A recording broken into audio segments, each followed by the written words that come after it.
you, Chair, Professor Patnaik, Professor Dr. Das, my old friend Dr. Venkat, and my co-panelists, my dear students Aditi and Ankita, and fellow participants and friends. So what I'll do is I'll give, since I'm the first speaker, so I thought of just giving a spatio-temporal and socio-cultural context in which the whole idea of Radhika Santwanam has to be debated. So to do this, I'll dwell upon 3 or 4 significant bullet points. Firstly, we need to understand that every text has to be understood in terms of its production and also reception. So basically, today I think if you look at the title, we are more focusing on the reception of the text. So, but I'll not get into the whole idea of Derrida's double reading and Foucault's discourse because it will unnecessarily kill our time. So what I'll do is I'll just look at the history of modernity, and that is very, very critical, and the history of enlightenment and the way in which the dialectics of enlightenment actually plays out whenever we look at the reception of such particular kind of a text, Radhika Santwanam. As to describe it, Radhika Santwanam is a text. Whenever we say erotic, that's a very reductionist way in which, that's one sort of a critique which I would like to advocate. Whenever we look at Radhika Santwanam as a text, we look at it as an erotic text. Fine. So that's a very Western post-colonial, or sorry, colonial way of looking at that text. So of course, when I look at a post-colonial reading of the text, the entire discourse will change. How it will change, I'll let you know. Now, before doing that, what the text is all about? Is it just an erotic text? No, it's not an erotic text. To understand that, we need to understand what eroticism is all about. Again, so I don't want to get into the details. When we understand eroticism purely in terms of the way in which modern psychoanalysis and postmodern deconstruction of sexuality studies have done, then it's very difficult to understand Radhika Santwanam. Now I'll tell you why. Because eroticism is very materially connected to bodily pleasure. Now, when you look at the whole idea of Radhika Santwanam, you need to understand that it is not purely just a Sringara Rasa text which is only embedded in eroticism, but you need to add Bhakti Rasa, devotion to it. And when you add a devotion, the very transcendental metaphysical notion of the relational ontology comes in. Now, yeah, so why we need to bring in relational ontology? What is relational ontology? I'll try to explain in just a few minutes. So when we say relational ontology,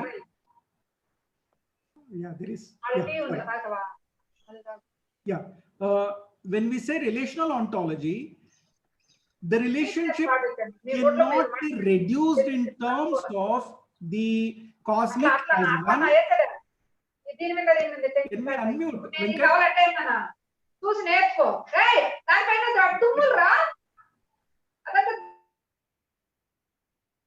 Venkatramaya.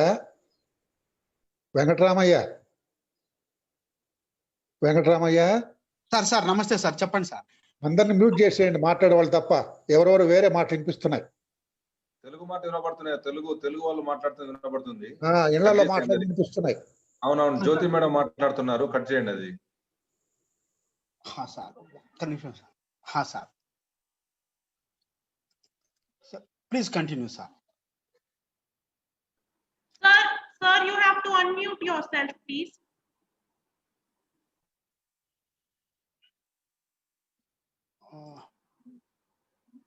Excuse Sanjeev, sir, you have to unmute yourself, please.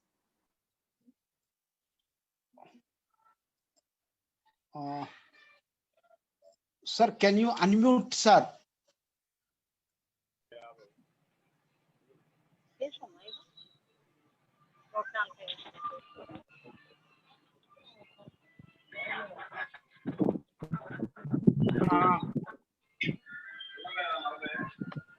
Sir, Sanjeev sir.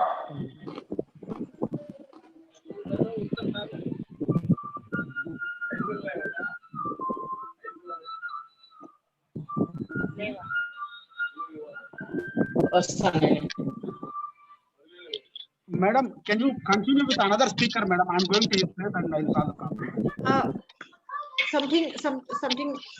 Some technical problem which Dr. Sandeep. There is a technical problem. I request all the participants to mute themselves. Dr. Venkat, can you mute all the participants? Is it possible to mute all the participants? Yeah, am I audible? Yes, yes. Yes, sir. Yes, sir. Okay. There is lots of noise actually. Yeah. Okay. So when I was talking about relational ontology, I think I was audible till then. So when we just, I will. Everybody has. Karthik ಅಣ್ಣ ಇದು phone ಎಲ್ಲರೂ Can anyone please mute all the participants except the speaker? Dr. Venkat, can you please mute everybody? Dr. Venkatramaya, you please mute all the mics and allow the speaker to speak. Sir, I will. One, sir, Sanjeev sir. Mute all the mics, all. Sir, 1 second, sir. Yeah. You can unmute. I'm going to mute everyone. After that, you mute every.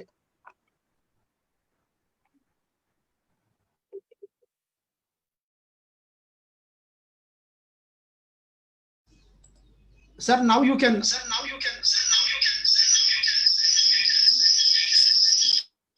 you can unmute and start, sir.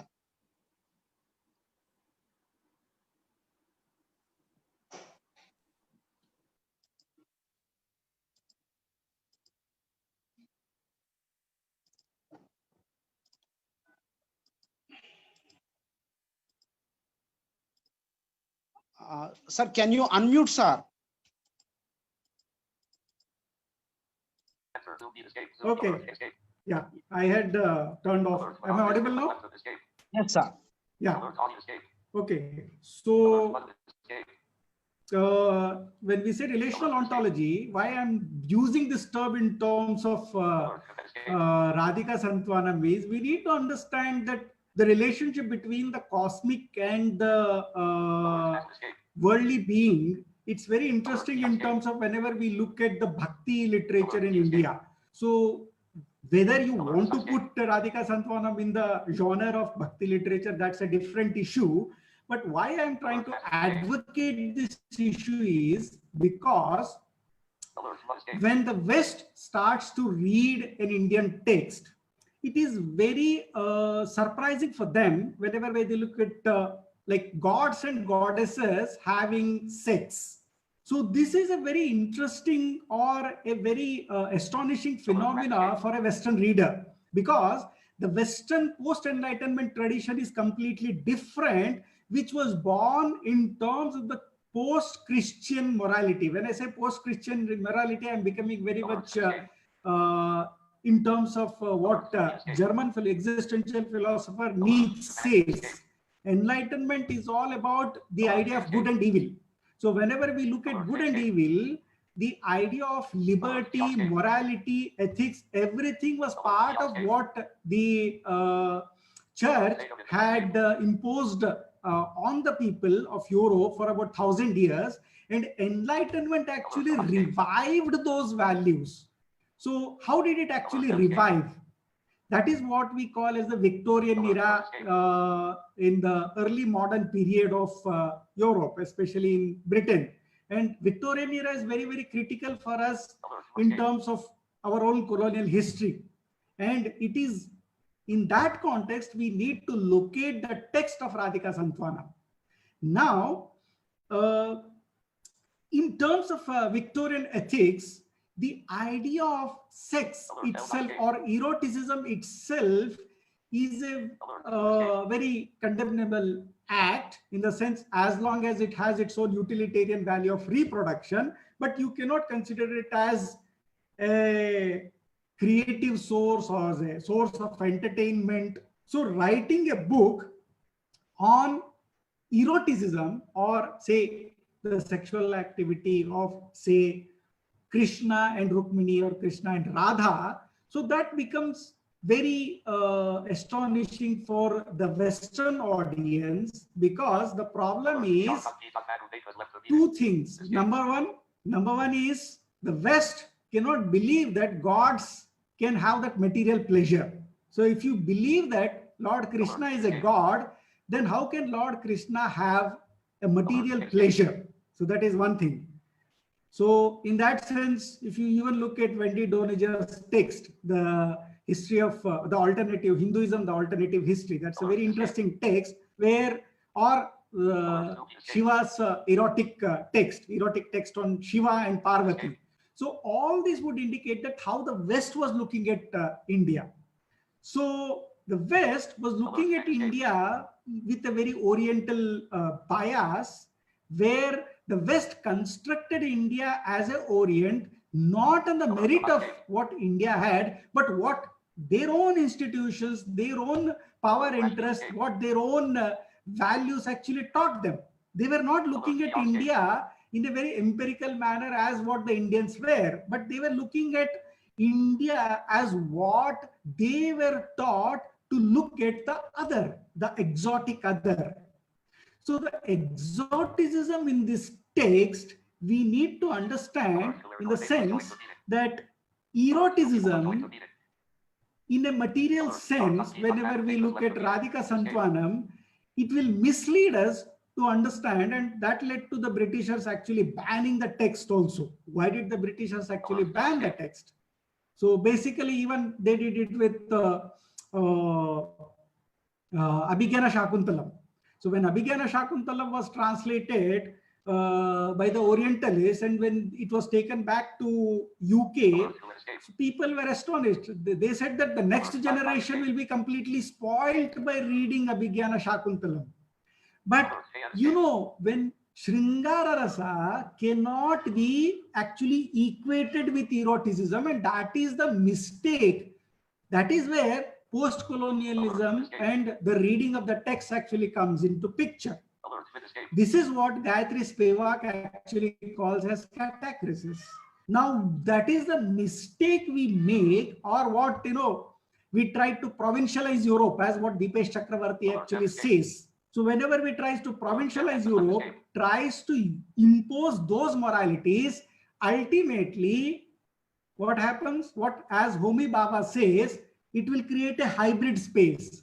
But does that hybrid space create a new vocabulary, or what he tries to say in the mimic man, it ultimately leads to the creation of a mimic man, which will ultimately question the colonial authority itself. Now, why this is important?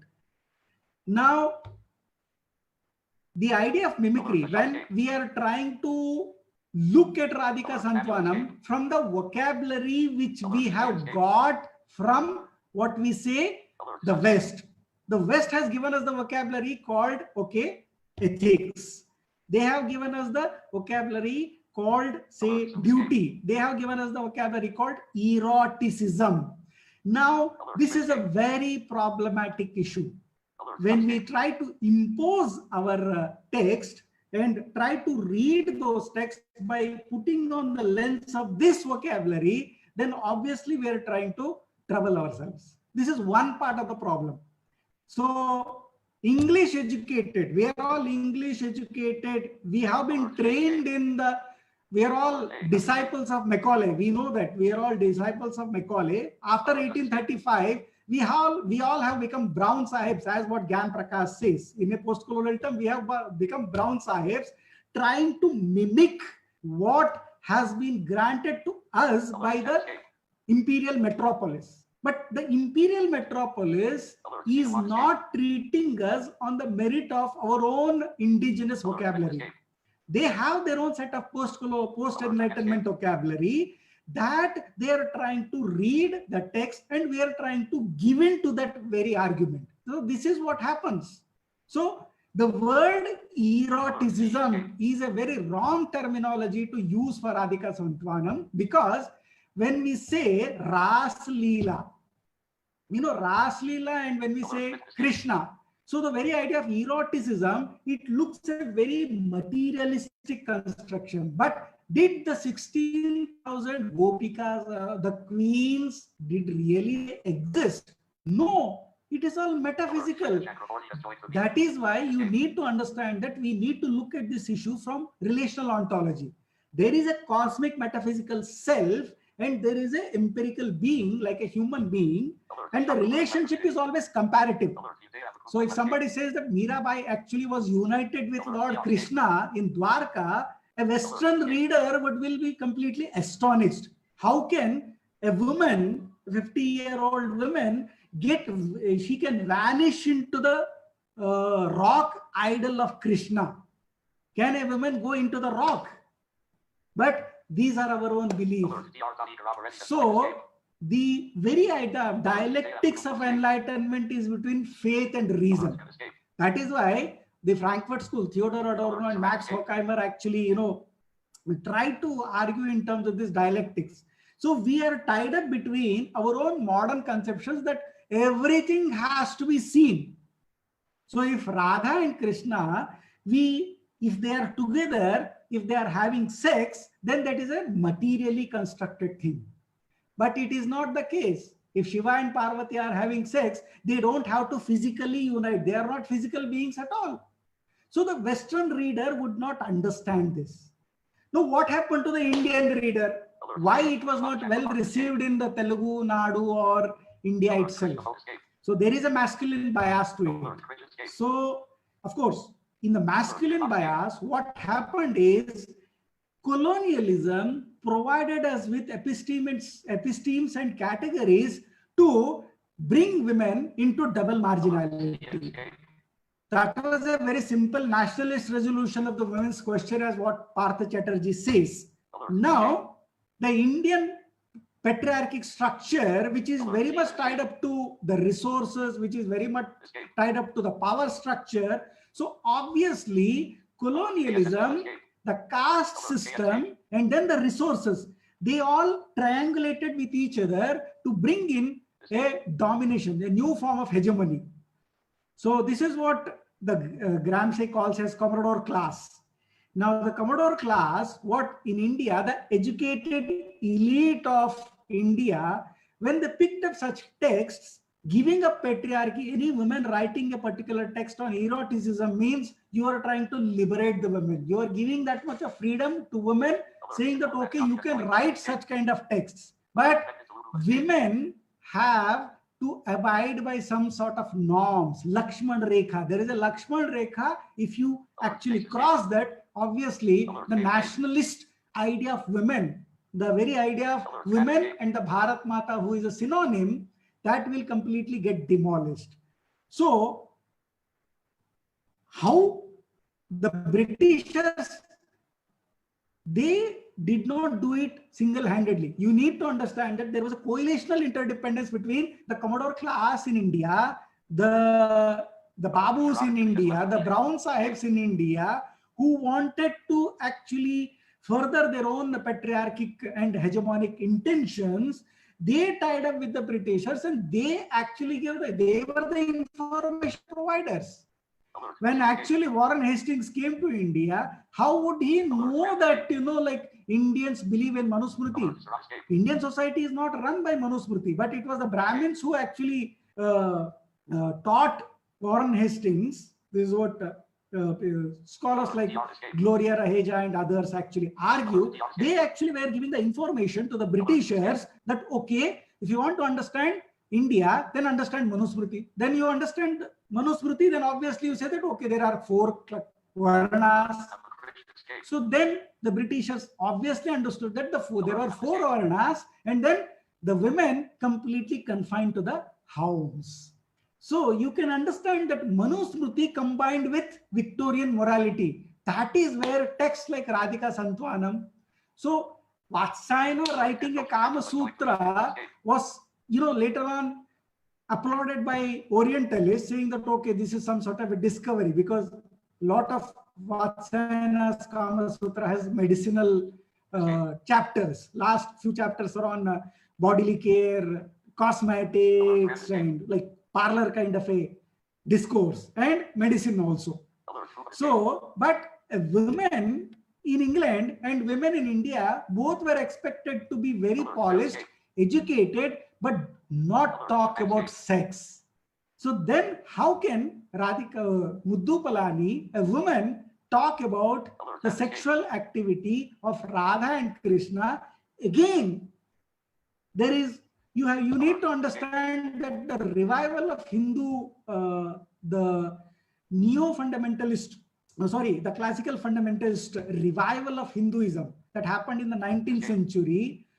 What happened to Ravi Verma, painter Ravi Verma? You need to understand in a larger context what happened to Ravi Verma and what happened to others also was happening to Muddupalani also. Now, the Christian values, the Victorian/Christian values, which were impelling the Christians not to say, you all must have watched a movie called Da Vinci Code. Da Vinci Code is a classic manifestation of Victorian morality. Now, why I'm saying this is because you need to understand that the Victorian morality cannot assume that Jesus could have had sex. And that was a contention of that movie.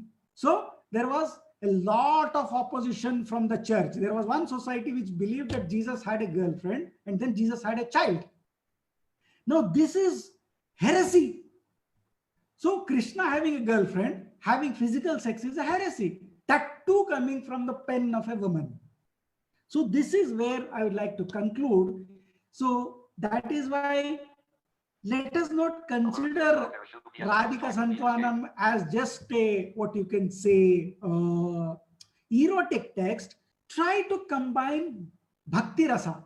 Try to change the lens of looking at Radhika Santwanam. When you look at it from Bhakti Rasa, then the idea of sex, which is bad, which is completely filthy, it is completely goes away. Gods do not have sex actually according to the metaphysical transcendental notion. These are, Rasa Leela is something metaphysical which you cannot explain from just a bedroom kind of a sex. This is what the Victorian morality actually did the mistake, and this is the ill feeding which what happened in the late 19th and 20th century, which the Commodore class in India actually did. So a post-colonial reading of Radhika Santwanam is needed if somebody wants to carry forward this work. So Gayatri Spivak is a classic, the two of her seminal essays, one is Can the Subaltern Speak, and the three women's texts. So where she also done a lot of work on Mahashweta Devi. The epistemology which Gayatri Spivak actually uses would be very helpful to understand a text like Radhika Santwanam and the predicament which Muddupalani must have faced. Thank you very much.